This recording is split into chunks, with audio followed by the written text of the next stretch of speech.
Ok, alors on va juste terminer les histoires de Navbar. Je me suis rendu compte que voilà, il y avait encore deux trois petits trucs qu'on pouvait modifier. Alors, vous, alors, il y a un petit souci que j'ai remarqué ici, là, hop, c'est que là, quand je hover sur le s'inscrire, il n'y a pas de souci. Et mais que là, en fait, là, par contre, ici, sur l'activité hébergement, il n'y a plus de barre bleue qui s'affiche en haut. Alors c'est bizarre parce qu'avant, on avait cette barre, puisqu'on l'avait configurée pour. Alors qu'est-ce qui s'est passé depuis? Vous vous souvenez qu'on avait eu un souci, voilà, on trouvait que cette barre, elle était un petit peu distante du bord, et du coup, on lui avait mis, on avait dit au body que, voilà, on avait demandé au user agent, enfin, on avait demandé à la feuille donc de style, là, le CSS, de retirer toutes les margins qu'un éventuel user agent aurait pu donner au body. On a fait ça et je pense que c'est ça qui a un petit peu cassé. La preuve, je vais commenter cette ligne, la ligne 15. Alors pour commenter, c'est très rapide, c'est CTRL 2 points. Hop, et ça commente. Vous voyez que quand je fais ça, voilà, la barre est revenue, mais par contre, voilà, à nouveau, bah, elle est pas proche du top. Enfin, elle est pas, là, il y a un petit, là, il y a un petit écart. Donc, comment ça se fait que ces machins-là se comportent différemment?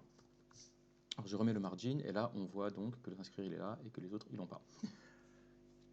Alors, vous vous souvenez de ce que je vous avais dit au début de l'exercice, c'est que quand on a un problème, eh bien, on met des bordures partout. Et ce problème, en fait, si j'avais écouté ce conseil-là, de mettre des bordures partout, je me serais rendu compte plus tôt. Donc, alors, allons-y, on va mettre des bordures sur voilà, tous les encores qui sont à l'intérieur de la nav. Allons-y. Alors, nav A, c'est ici, et on va mettre border 1 pixel solid red. Voilà. Alors, déjà, on se rend compte d'un petit truc, c'est que moi, ici, là, j'ai aucun gap entre l'hébergement et le s'inscrire, mais par contre, j'en ai un entre activité et hébergement. Ça, c'est très bizarre. Et alors ici, on voit que, ah tiens, vous voyez que sur le hover, j'ai le bleu qui arrive là, mais c'est pas, voilà, là, j'ai 3 pixels à droite, et ici, on voit juste un seul pixel, les deux autres, ils sont mangés un peu, ils sont trop hauts pour qu'on puisse les voir. Tout ça, ça nous indique qu'il y a un petit souci d'affichage, il y a un petit souci de display.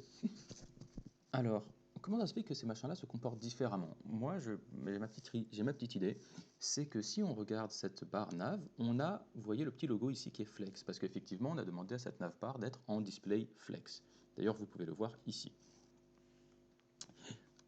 Donc tous les enfants de cette navbar, donc vous voyez qu'il y a 3 enfants.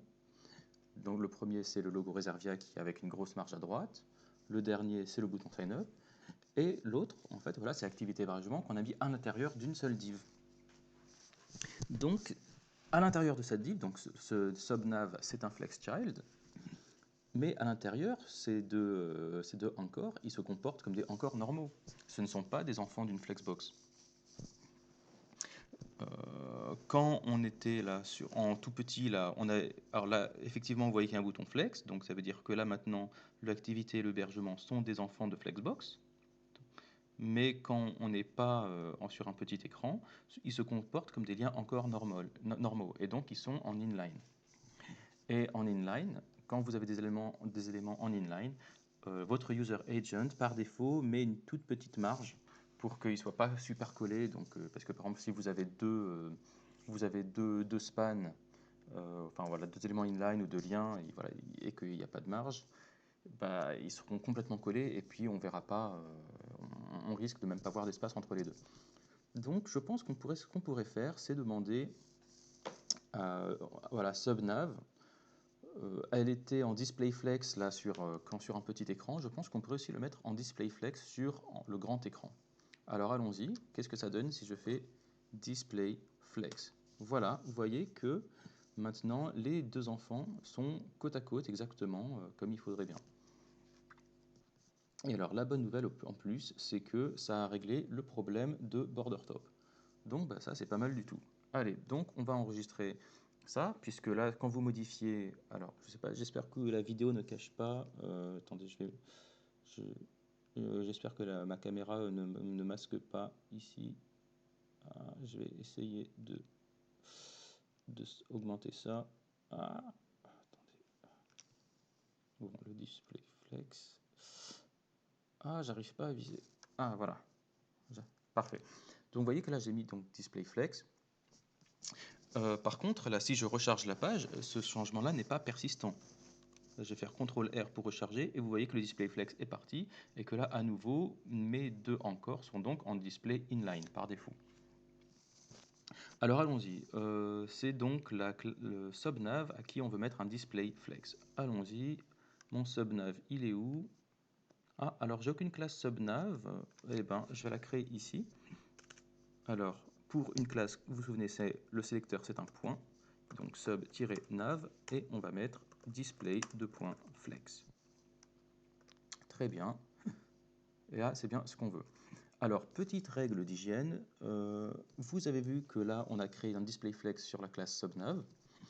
Et ben, on va aussi en profiter pour regarder qu'est-ce qui se passe à cette classe quand on est dans une media queries. Et là, vous voyez, la ligne 58, on a à nouveau un display flex sur un petit écran. Alors, est-ce que cette ligne est vraiment utile? Qu'est-ce que vous en pensez? Bah, moi, je pense que cette ligne, elle est complètement inutile, puisque quand vous êtes sur une media query, vous donnez uniquement la liste des attributs CSS, des règles CSS que vous voulez changer. Alors, quelle est l'utilité de cette ligne 58? Bah, rien du tout, puisque subnav, par défaut, maintenant, il est en display flex. Donc là, je vais supprimer cette ligne. Alors, petit raccourci, pour supprimer une ligne, vous n'avez pas besoin de sélectionner quoi que ce soit, vous faites juste CTRL X. Hop, et c'est parti. Bon, en fait, pour la petite histoire, le CTRL X, juste ça coupe la ligne, donc vous pouvez aussi la coller ailleurs. Hein.